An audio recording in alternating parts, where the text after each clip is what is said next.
கலையாத கல்வி, குறையாத வயது, கபடு வாராத நட்பு, கன்றாத வளமை, குன்றாத இளமை, கழுவிடி இல்லாத உடல், சலியாத மனம், அன்பகலாத மனைவி, தவறாத சந்தானம், தாழாத கீர்த்தி, மாறாத வார்த்தை, தடைகள் வாராத கொடை, தொலையாத நிதியம், கோணாத கோல், ஒரு துன்பம் இல்லாத நல்வாழ்வு. உங்கள் அனைவரையும் சந்திப்பதிலே பெரும் மகிழ்ச்சி அடைகிறேன். ஒரு குழப்பங்களை தீர்ப்பவன் தான் குரு. ஒரு மனிதன் மிகப்பெரிய மன உளைச்சல் இருக்கிறான் சார், இந்த மன உளைச்சல் தீருமா? ஃபினான்ஷியல்ல ப்ராப்ளம், ஒரு பண ரீதியாக நான் மன உளைச்சல் இருக்கேன் சார், பணம்லாம் இருக்கு சார், வீட்டில் பொண்டாட்டி பிள்ளைகளால் மன உளைச்சல், இது ஒரு பக்கம். பொண்டாட்டி பிள்ளைங்கள்லாம் கூட எனக்கு ஓகே சார்.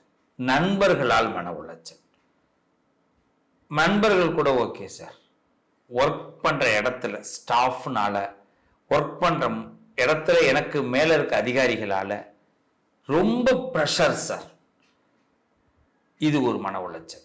அதுக்கு அடுத்தது ஒர்க்கே கிடைக்கல சார், ரொம்ப டவுன், எனக்கு ஒர்க்கே கிடைக்கல, வேலையே கிடைக்கல, என்னுடைய தகுதிக்கு எதுவுமே கிடைக்கல, இப்படி ஒரு மன உளைச்சல். சில பேருக்கு பார்த்தீங்கன்னா வாக்குறுதியை கொடுத்துட்டு அதை நிறைவேற்ற முடியலன்னு மன உளைச்சல்.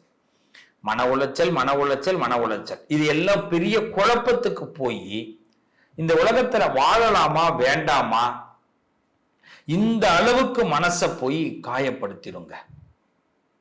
இந்த குழப்பங்கள் தீரணும்னா ஒரு சரியான குருவை நாம தேர்ந்தெடுக்கணும். முதல்ல அதான் வேலையே. நம்ம சொந்தக்காரவங்கள்ட்ட போய் கேட்கிறோம், பெத்த அம்மா அப்பாட்ட போய் கேட்கிறோம், அவங்க என்ன பண்ணுவாங்க? நமக்கு சப்போர்ட்டா பேசுவாங்க. சொந்தக்காரவங்கள்ட்ட போய் கேட்டா என்ன சொல்லுவாங்க? நீ பண்ணது தப்பு, நம்ம மேலதான் குறை சொல்லுவாங்க, என்னன்னு கூட யாரும் யோசிக்க மாட்டாங்க. நண்பர்கள்ட்ட போனா என்ன சொல்லுவாங்க? மாப்பிள்ள விடுறா, மாப்பிள்ள வேற ஒண்ணு பாரு. ஒரு லேடியா இருந்தா அவங்க என்ன சொல்லுவாங்க? விடு, நம்ம வேற ஒண்ணு பார்ப்போம். இப்படிதான். ஆக யாரும் நமக்கு என்ன எதிர்கால தீர்வுங்கிறத கொடுக்க மாட்டாங்க. அப்ப நம்மளை பத்தி தெரியாத ஒரு ஆளுகிட்ட நம்மளை நாம ஒப்படைக்கணும். எனக்கு இந்த பிரச்சனை, இதுக்கு தீர்வு வேணும் அப்படின்னு கேட்கும் பொழுதுதான் நமக்கு கண்டிப்பா தீர்வு கிடைக்கும். அதை தான் கடவுள்கிட்ட கேட்க சொல்றோம். கடவுள் தான் குரு.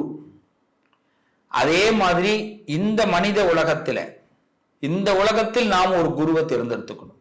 நல்லது கெட்டது, இதுக்குதான் ஜோதிடமே சொல்றான். ஜாதகத்தை எடுத்து அப்படி பார்க்கிறோம். ஜாதகம் எப்ப எடுக்கணும்? மனசுல குழப்பம் வரும்பொழுது, ஒரு தெளிவில்லாத போது மட்டும்தான் ஜாதகம் எடுக்கணும். அதை எடுத்து எனக்கு ஏன் இந்த தெளிவு இப்ப இல்லை, நான் என்ன பண்ணுனா தெளிவு கிடைக்கும். அப்போ ஒரு குருவோடைய ஆலோசனை இருந்துருச்சுன்னா நம்ம லைஃப்ல 100% சக்சஸ் ஆகும். அப்படிப்பட்ட குரு பெயர்ச்சி அடைஞ்சிருக்கார். இந்த பெயர்ச்சியினால் நமக்கு என்னென்ன லாபம் ஒவ்வொரு ராசிக்கும் பார்க்க போறோம். ஆனா கண்டிப்பா எல்லாருமே ஒரு குருவை தேர்ந்தெடுங்க, ஒரு கடவுளை தேர்ந்தெடுங்க, மனித உலகத்தில் ஒரு குருவை தேர்ந்தெடுங்க. உங்க வாழ்க்கையில் உள்ள பிரச்சனைகளை சொல்லுங்க, உங்களுக்கு கண்டிப்பா குரு வழிகாட்டுவார். நல்லதே நடக்கும். தொடருவோம் நம் பயணத்தை. ரிஷபராசி எந்த ஒரு செய்தியையும் தன் கவனத்திற்கு கொண்டு வந்து செயல்படுபவர்கள். இது என்னங்க புதுசா இருக்கேன்னு கேட்கலாம். தன் கவனத்துக்கு வராத விஷயத்தை கிட்டக்கே போக மாட்டாங்க. இதான் ரிஷபத்தோட குணம். அவங்களுக்கு முன்னாடி ஒரு ஃபைல் உட்கார்ந்ததுன்னா அந்த ஃபைலை பத்தி பேசுவாங்க. இந்த ஃபைல் ஏன் வரலன்னு அவங்க யோசிக்க மாட்டாங்க. தேவையில்லாத விஷயத்துல கண்ணை கூட திரும்பி பார்க்க மாட்டாங்க. மனசுல கூட மற்றவங்களுக்கு எல்லாருக்கும் இடம் கொடுக்க மாட்டாங்க. தேவையானவங்களுக்கு மட்டும்தான் இடம் கொடுப்பாங்க. ஏன்னா யாருக்காவது இடத்த கொடுத்து ரொம்ப வலியை உண்டாக்கிட்டா என்ன பண்றதுன்னு ரிஷபம் நிறைய கேள்வி கேட்டுக்கும். ரிஷபத்தை பொறுத்த வரைக்கும் ஒன்னே ஒண்ணுதான். நீங்க ரிஷபராசியா இருந்தா நீங்க கண்டிப்பா செஞ்சிருப்பீங்க. ஒரு போன் உங்களுக்கு, நீங்க யாருக்காவது அடிக்கிறீங்க, உங்க போனை அவங்க ரெஸ்பான்ஸ் பண்ணலைன்னா உங்களுக்கு பிடிக்காது. அதுவும் போனை எடுத்துட்டு உங்களை அலட்சியப்படுத்தினா சுத்தமா பிடிக்காது. ரிஷபத்திற்கு ஏற்ற மரியாதை கொடுத்தே தீரணும். ரிஷபத்துக்கு மரியாதை கிடைக்கலன்னா யாரா இருந்தாலும் ஒதுக்கி வைக்க ரிஷபம் தயாராக இருக்கும். அதே பகையாளியே, எதிராளியே தன்னுடைய பொருளை பயன்படுத்தினா கூட தனக்கு மரியாதை கொடுக்கிறவனா இருந்தா அவருக்கு வணக்கம் கொடுக்கும். இதான் ரிஷபராசி. அப்படிதானங்க நீங்க இருக்கீங்க. அப்ப ரிஷபராசிக்கு இந்த குரு பயிற்சி 2ஆம் வீட்டுக்கு வந்திருக்கார். தனஸ்தானம், தனகுரு. இவருக்கு பேரு தனகுரு. தனம் தரும், கல்வி தரும், ஒரு நாளும் தளர்வரியா மனம் தரும்னு அபிராமி பட்டர் கொடுத்திருக்கார். முதல்ல எடுத்தோடனே தனத்தை கொடுப்பா அப்படிங்கிறார். கல்வியை 2வது இடத்துல தான் வைக்கிறார். முதல்ல நமக்கு வேண்டியது வருமானம். அப்படிப்பட்ட வருமானத்தை கொடுக்கக்கூடிய காலம் குரு பெயர்ச்சி. குரு கொடுக்க ஆரம்பிச்சுட்டார், கொடுக்க போறார். நீங்க எந்த செயல் பண்ணாலும் அதை பணமா பார்க்கலாம். நீங்க எந்த செயல், உங்களுடைய பேனாவில் எழுதக்கூடிய எழுத்துக்கள் கூட நல்லதை பற்றி தான் எழுதும். உங்க வாயிலிருந்து வரக்கூடிய பேச்சுக்கள் கூட நல்லதை பத்தி தான் பேசும். நீங்களே கடுப்போ ஒருத்தனுக்கு போன் பண்ணணும்னு நினைக்கலாம், அப்ப நான் இன்னைக்கு உண்டு இல்லைன்னு ஆக்கிடுறேன்னு, அண்ணா வணக்கம் நல்லா இருக்கீங்களா அப்படின்னு தான் கேட்க தோணும். அந்த அந்த கோபம் அந்த இடத்துல வராது. எங்கேயும் மிஸ் பண்ணுவார். குரு கரெக்டா உங்களை அருமையா கொண்டு போறாருங்க. இந்த குரு பகவான் பாருங்க புதனுடைய வீட்டுக்கு போயிட்டாரு. இந்த புதனுடைய வீடுன்னு புத்திசாலித்தனம், அது உங்க 2வது வீடு. உங்க குடும்பத்துல உங்களுடைய தன்மை பிரதிபலிக்கும், உங்களுடைய அறிவு பிரதிபலிக்கும். பல உண்மைய சூட்சமங்களால பல சங்கடமான காரியங்களை அழகா நடத்தி தரப்போறீங்க. உங்களுக்கு ஒரு நல்ல பேர் ஏற்படக்கூடிய நேரம், கௌரவம் உயரக்கூடிய நேரம், யதார்த்தங்கள்ல நிறைய சக்சஸ் பண்ண போறீங்க. அதாவது சொல்லுவாங்க, பல மனசுகளை சரியா படிக்கக்கூடிய நேரம். மனசை படிக்கிறதுன்னு பேரு. சின்ன சின்ன மூமெண்ட் உங்க வாழ்க்கையில சக்சஸ் உண்டாக்க போகுது. சின்ன சின்ன மூமெண்ட். சின்னதா நீங்க ஒரு இடத்துல போகும்போது செப்பலை அழகா போட்டு போவீங்க, அதுல உங்களோட நேர்மையை பார்ப்பாங்க. அதுவும் இந்த மீடியா சம்பந்தப்பட்ட பீப்புளுக்குள்ள நல்ல டைம்.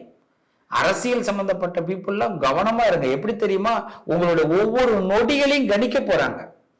ரொம்ப சிம்பிள். ரிஷபராசிக்காரர்கள் நம்மளை யாரோ வாட்ச் பண்றாங்கன்னு மட்டும் நினைங்க, நீங்க பிரபலமாகிக்கிட்டே இருப்பீங்க. இந்த பிரபலமாகிறதுனால இவ்வளவுதான். மற்றவங்க வாட்ச் பண்ற மாதிரி நடக்கணும். ஏனோதானோ நடந்தா நம்ம எப்படி பிரபலமாக முடியும்? இது பிரபலமாகிற நேரம், பணத்தை பார்க்கிற நேரம், சொசைட்டில ஒரு முன்னேறக்கூடிய நேரம், எதிர்பார்த்த ஒப்பந்தங்கள் போடக்கூடிய நேரம். உங்களால் நல்லது நடக்கும், உங்களுக்காக நல்லது நடக்கும். சார் நீங்க இருக்கீங்கன்னு தான் சார் நான் இந்த இடத்துக்கு வந்தேன்னு சொல்லுவான். அப்ப எவ்வளவு ஒரு நல்ல விஷயம். இதை எல்லாம் குரு கொடுக்கிறாருங்க. இது எல்லாம் குரு கொடுக்கிறார். எல்லோ கலர், சாண்டில் கலர் நிறைய யூஸ் பண்ணுங்க. கண்டிப்பா குரு உங்களுக்கு இன்னும் சப்போர்ட்டிங்க பண்றாருங்க. முகத்தை பளிச்சுன்னு வச்சுக்கிங்க, புன்னகையா இருங்க, சிரிப்பு முகம். சின்னதா எல்லோ கலர் யூஸ் பண்ணுங்க. குரு உங்களை குறைவில்லாமல் கொடுக்க போறார். நல்லது நடக்கும். என்ன நேயர்களே, நம்ம பேசுனது தனிப்பட்ட முறையில ஒவ்வொரு ராசியை பத்தியும் நம்ம பேசணும். பொதுவா நாம எல்லாருமே ஒரு குரு கிட்ட சரண்டர் ஆயிட்டோம்னா நிச்சயமாக நம் பிரச்சனைகளுக்கு ஒரு தீர்வு கிடைக்கும். மனக்குழப்பங்களுக்கு தீர்வு கிடைச்சிரும். இப்ப நம்பிக்கை வந்திருக்குல்ல, கண்டிப்பா தீர்வு கிடைச்சிரும்ல. நான் சொன்ன மாதிரி ஃபாலோ பண்ணுங்க. உங்களுடைய வாழ்க்கையில மன கஷ்டங்கள் முழுமையாக விலகும். நாம எல்லாரும் செய்யக்கூடிய ஒரே பரிகாரம், சிவாலயத்தில் குரு தட்சிணாமூர்த்தின்னு தெற்கு நோக்கி இருப்பார். அந்த சுவாமி கிட்ட போய் ஒவ்வொரு வியாழக்கிழமையும் ஒரு 15-20 நிமிஷம் குருவுக்கு நேருக்கு நேர் பார்த்து உட்காருங்க. உட்காரும் போது ஒரு சின்னதா நீங்க கர்ச்சீஃப் வச்சிருப்பீங்க, அந்த கர்ச்சீஃபை போட்டுட்டு அது மேல உட்காருங்க. சாதாரணமா அவரை கண் கொண்டு நேர பாருங்க. இன்னைக்கு நீங்க என்ன கேட்குறீங்களோ அந்த வியாழக்கிழமை, முக்கியமா முடிஞ்சா காலையில 6 to 7, மத்தியானத்தில் கோயில் திறக்க மாட்டாங்க, கொஞ்சம் கஷ்டம். அதே மாதிரி சாயரட்ச 8 to 9, வாய்ப்பு கிடைச்சா இந்த நேரத்தை பயன்படுத்திக்கலாம். இல்லைன்னா பொதுவா ஒரு நேரத்துல நீங்க அந்த சுவாமி கிட்ட உட்கார்ந்து நேருக்கு நேர் பார்வையில மனசார சில பிரார்த்தனைகளை செய்யுங்க. எனக்கு இது வேணும் அப்படின்னு கேளுங்க. நிச்சயம் குரு பார்வை உங்கள் பக்கம் விழும். செஞ்சு பாருங்க, சிறப்பா இருப்பீங்க, நல்லது நடக்கும். மீண்டும் அடுத்த பதிவில் உங்களை நான் சந்திக்கிறேன்.